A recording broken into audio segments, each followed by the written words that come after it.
बिस्मिल्लाहिर्रहमानिर्रहीम। अस्सलाम वालेकुम नाज़रीन, आप यूट्यूब चैनल देख रहे हैं। मैं इमरान खान हूँ। पहले तो जो आज गुज़िश्ता रात जो इंसिडेंट हुआ कदाफ़ी स्टेडियम के बाहर, उसके बारे में मैं थोड़ा सा आपको बता देता हूँ, क्योंकि बहुत सारे लोग मैसेजेस कर रहे हैं, वो पूछ रहे हैं कि असल में बात क्या हुई, वो सारी तफसीलात बताई जाएँ। लाहौर कलंदर को मैं सपोर्ट करता हूँ। मैं इंतज़ार कर रहा था कि लाहौर में जब ये टीमें आएंगी तो हम जाएंगे और जाकर मैच देखेंगे, और मेन मकसद हमारा मैच देखने का ही था। लेकिन इससे पहले आपको याद होगा, मैंने जब इस्लामाबाद में एक क्रिकेट मैच खेला तो मैंने अरशद शरीफ शहीद भाई का अपने यूनिफॉर्म के ऊपर नाम लिखवाया था। मुझे वहाँ से टेलीफोन कॉल आती है कि इस्लामाबाद क्लब के अंदर एक क्रिकेट मैच है और नुमाइशी मैच है सहाफ़ियों का और एक्टर्स का। उस मैच के लिए कराची से और दीगर शहरों से बहुत दूर दूर से लोग आए हुए थे। तो मैंने उनसे ये रिक्वेस्ट की कि जी आप मेरा जो यूनिफॉर्म है उसके पीछे इज़हार यकजहती के लिए शहीद अरशद शरीफ का नाम लिखवा दीजिएगा। उन्होंने वो लिखवा तो दिया, लेकिन उसके बाद उन्होंने मुझे बताया कि उनको उसके बड़े नताइज भुगतना पड़े हैं, बल्कि वहाँ पे बहुत सख्ती भी की गई, बाद में भी सवालात उठाए गए, कुछ लोग भी वहाँ पे मौजूद रहे उस बीच में जितनी देर तक वो मैच होता रहा। तो वो सिचुएशन में मैं कहना नहीं चाहता कि उन्होंने क्या कुछ घटिया हरकतें उस दिन की, लेकिन वहाँ पर वो सब कुछ होता रहा। तो मैं तो सिर्फ इज़हार यकजहती कर रहा था, और आज भी यही है। हमें अरशद शरीफ शहीद के लिए इंसाफ चाहिए। दुनिया भर के स्टेडियम्स के अंदर लोग इस तरह के बहुत सारे जो हैं वो जेस्चर्स देते हैं। मैं आपको चंद मिसालें दे देता हूँ। मिसाल के तौर पे उर्दन के स्टेडियम के अंदर बैतुल मक़दस में जो इसराइली जुल्म सितम होता है, उसके रद्द अमल के तौर पे अज़ान दी गई थी। उर्दन का जो दारुल हुकूमत है ओमान, वहाँ पे एक स्टेडियम है और वहाँ पे अज़ान दी गई थी और पूरे स्टेडियम ने वो अज़ान दी थी इज़हार यकजहती के लिए। इसी तरह जो स्कॉटिश फुटबॉल के जो फैंस हैं, वहाँ पे एक मैच हो रहा था और वो इसराइली टीम के ख़िलाफ़ खेल रहे थे, तो उन्होंने फ़लस्तीनी परचम उठा रखे थे, फ़लस्तीनी झंडे तकरीबन आधे से ज़्यादा स्टेडियम ने उठाए थे फ़लस्तीनियों के लिए आवाज़ बुलंद करने के लिए।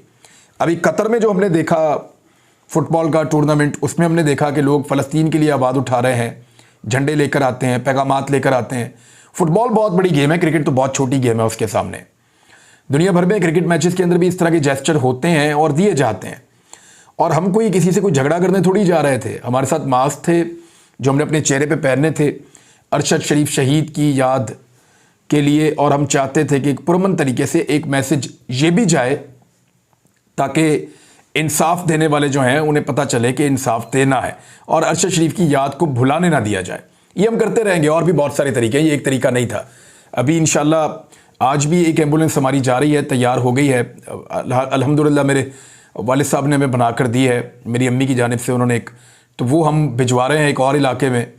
और जो बाकी एम्बुलेंसेज है अरशद भाई की, वो ऑलरेडी काम कर रही हैं, उनकी तस्वीरें उसके ऊपर लगी हैं, और वो बहुत दूर दराज इलाकों में लोगों को रेस्क्यू कर रही हैं। हालांकि ये जो अभी कल ही रकनी के अंदर इंसिडेंट हुआ, जो एक दहशतगर्दी का वाक़या हुआ, उसमें वहाँ पे अब आपको पता है कि स्ट्रक्चर है ही नहीं उन इलाकों के अंदर रेस्क्यू का। तो वो एम्बुलेंसेज जो शहीद अरशद शरीफ की हैं उनके अंदर लोगों को रेस्क्यू किया गया है। बहुत अफसोसनाक वाक़या है, लेकिन दूसरी जानिब अरशद शरीफ को हम इंशाल्लाह भूलने नहीं देंगे। इसको इतना बड़ा बनाएंगे और इतना सारा कुछ करेंगे कि जिन लोगों ने अरशद शरीफ को कत्ल करवाया है और जो लोग इस पूरी साजिश के पीछे हैं, जिन्होंने उनके लिए ज़मीन तंग की पाकिस्तान की, हम उनके लिए ज़िंदगी तंग कर देंगे। वो हर दिन अपने आप को कोसेंगे, हर दिन परेशान रहेंगे। हम जब वहाँ पे गए तो वो पुलिस वालों ने मुझे देख लिया और उनको कोई इंस्ट्रक्शन दी, उन्होंने टेलीफोन कॉल्स वगैरह की। तो एक पुलिस वाला आया और उसने कहा जी कि इमरान साहब, अगर आप यहाँ रश वाली साइड पे जाएंगे तो हम चाहते हैं कि आप VIP वाली साइड से निकल जाएं। तो मैंने उन्हें कहा नहीं, जो मेरे पास टिकट्स हैं वो आम पब्लिक के अंदर जाने वाले हैं, और मेरे पास जो टिकट्स हैं वो 2500 का एक टिकट था, वो सईद अनवर इंक्लूजर का था। तो उसमें तो हम VIP नहीं थे। VIP वाले तो 15-15, 20-20 हज़ार रुपये के पता नहीं कितने महंगे महंगे वो टिकट हैं। तो हमारे पास तो टिकट था 2500 वाला, 2500 रुपये वाला। तो हमने कहा जी ये यहाँ से सारे जा रहे हैं, हम भी इनके साथ यहाँ से जाएंगे।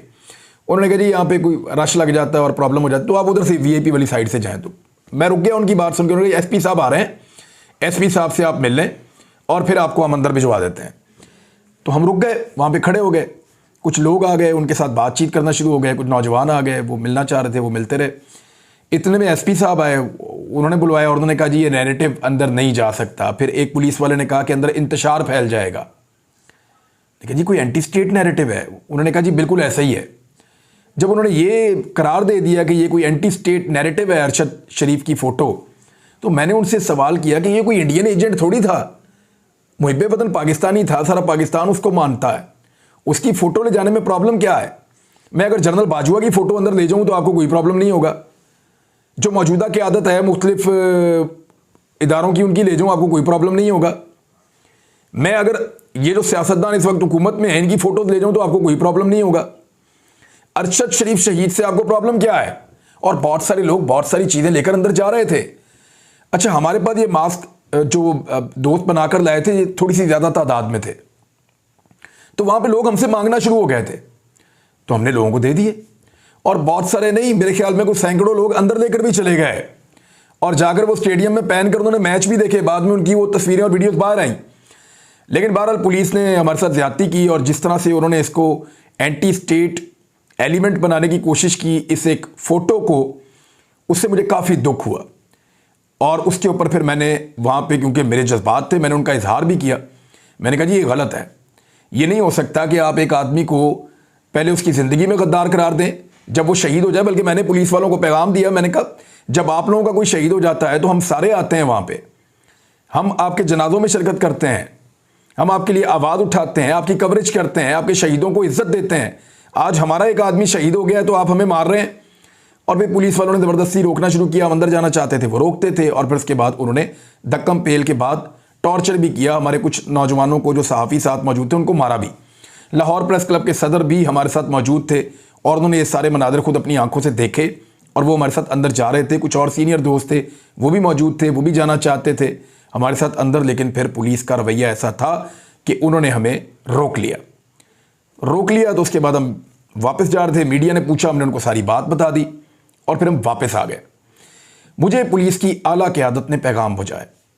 उन्होंने कहा कि इमरान भाई, हम सीरियसली आपको बता रहे हैं कि इसमें हमारा कोई कसूर नहीं है। हमें बहुत तकलीफ़ हुई है आज जो कुछ कज़ाफ़ी स्टेडियम के करीब हुआ और ये नहीं होना चाहिए था।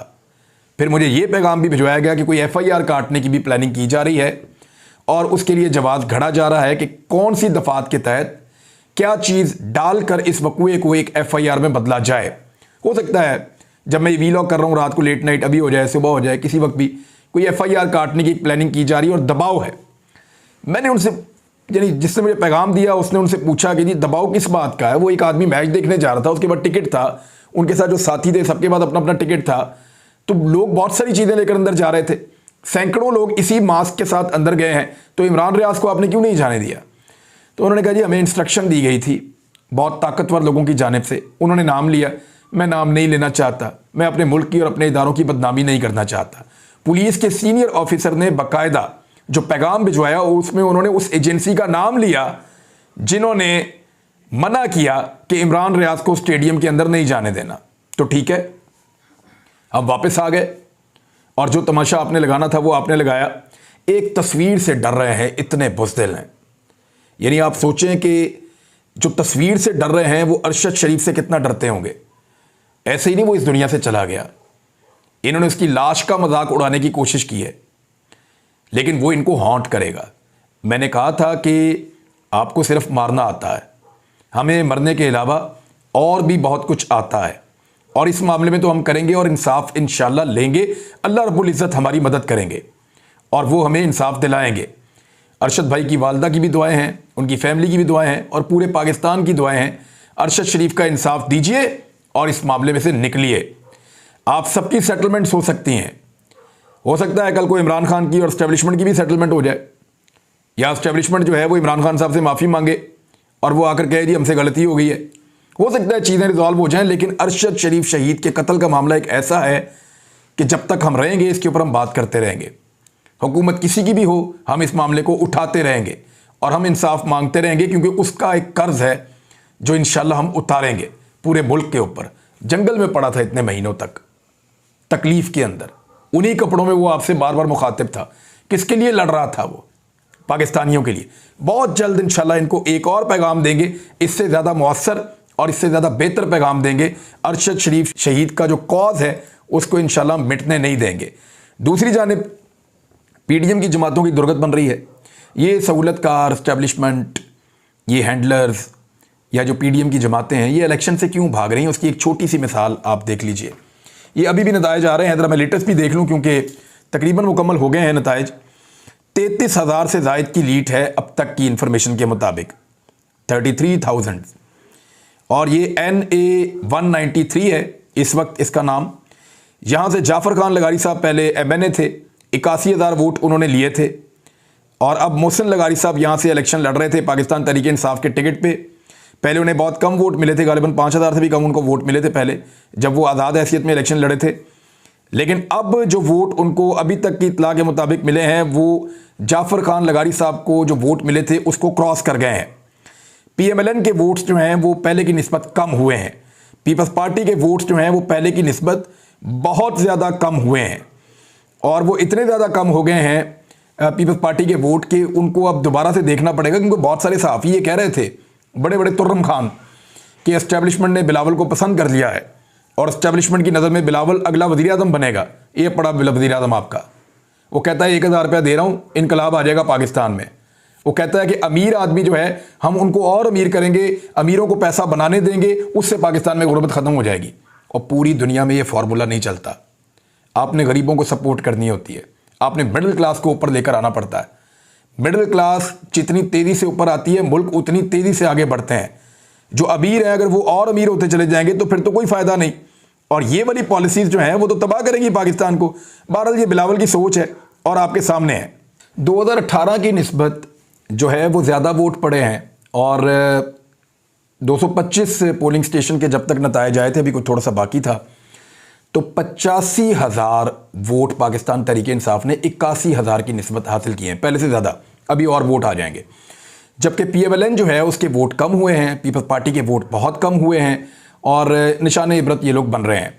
अब ये जो इलाका है जामपुर का, जहाँ पे ये इंतखाब हो रहा था, यहाँ पिछले चंद दिनों से ऐसा लगता था कि कर्फ्यू लगा हुआ है। ऐसा लगता था कि जैसे ये कोई मकबूजा इलाका है। जिस तरीके से पाकिस्तान तहरीक इंसाफ के कुछ लोगों ने शिकायत की, मकामी रहनुमाओं ने, उनके घरों तक को आग लगा दी गई, उनके साथ जुल्म और जबर किया गया, उनकी गाड़ियाँ छीन ली गई, उनके जो लाइसेंस वाले वेपन्स थे वो तक छीन लिए गए, उनके लोगों को बंद किया गया, उनको लगातार हरासा किया गया। और जहाँ जहाँ पे पोलिंग पाकिस्तान तहरीक इंसाफ के फ़ायदे में होनी थी वहाँ पे चीज़ों को स्लो किया गया। हर तरह की धांधली करने के बावजूद पाकिस्तान तहरीक इंसाफ ने रिकॉर्ड मार्जिन के साथ जनूबी पंजाब में PMLN को शिकस्त दी है।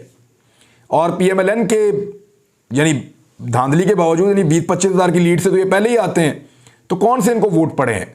तो कुछ वोट नहीं पड़े, बेड़ा गर्क हो गया। पूरी की पूरी PDM को मिलकर इतने वोट नहीं पड़े। यानी इमरान खान साहब की जमात ने अकेली ने जितने वोट हासिल किए हैं, बाकी सारी जमातों ने मिलकर भी उतने वोट हासिल नहीं किए। तहरीक लबैक की बहुत बुरी दुर्गत बनी है यहाँ पे इस हल्के के अंदर NA-195 में। तहरीक लबैक को ये बात समझनी पड़ेगी कि पाकिस्तान में लोग एंटी एस्टेब्लिशमेंट नैरेटिव पे चल पड़े हैं। तहरीक लबैक खादिम हुसैन रिजवी साहब के दौर के अंदर बहुत सारी चीज़ें वो अपनी मर्ज़ी से करते थे, लेकिन साद रिजवी साहब के आने के बाद ये तासुर बना कि शायद तहरीक लबैक जो है वो एस्टेब्लिशमेंट की पपेट एक पार्टी बन गई है और एस्टेब्लिशमेंट के कहने के मुताबिक ही मूव करती है, और उस वजह से उनकी मकबूलियत में कमी हुई है। अभी उन्होंने आज से कुछ एहतजाज वगैरह का ऐलान किया है कि 27 तारीख से वो एहतजाज करेंगे, हड़तालें करेंगे। देखते हैं वो क्या कर पाते हैं। लेकिन एस्टेब्लिशमेंट का ठप्पा अपने ऊपर से उतारना तहरीक लबैक के लिए बहुत ज़रूरी इसलिए है कि पीपल्स पार्टी की जगह पे पंजाब में तीसरी बड़ी जमात उनको समझा जाने लगा था, लेकिन अब ऐसा नहीं है। अब पीपल्स पार्टी वापस अपने आप को रिवाइव कर चुकी है। और नाज़रीन, आखिरी खबर यह है कि जेल भरो तहरीक चल रही है। कल गुजरांवाला में पाकिस्तान तहरीक इंसाफ ने और शहरियों ने 125 लोगों ने मज़ीद गिरफ्तारी दी है। बाकी शहरियों की जानिब से भी मुख्तलिफ शहरों में गिरफ्तारी देने का जो है वो सिलसिला जारी रहेगा और ये अगले मरहले में दाखिल हो रहा है हर गुजरते दिन के साथ। तो वो जो खौफ के बुत की बात इमरान खान साहब कहते हैं बार बार, वो कुछ हद तक टूट रही है। मुल्तान में गिरफ्तारियां नहीं की, खैबर पख्तूनख्वा में डेलिब्रेटली गिरफ्तारियां नहीं की, रावलपिंडी वालों को मिन्नतें करते रहे, रास्ते में गाड़ियां रोक रोक कर पुलिस वाले के आप उतर कर घर चले जाएं, आपका शो हो चुका है, लेकिन उन्होंने कहा नहीं आप हमें ले जाएं। लाहौर में, रावलपिंडी में और गुजरांवाला में गिरफ्तारियां हुई हैं। अब देखते हैं कि बाकी जगहों पर क्या होता है। अब तक के लिए इतना ही। अपना ख्याल रखिएगा, अपने इस चैनल का भी। अल्लाह हाफ़िज़।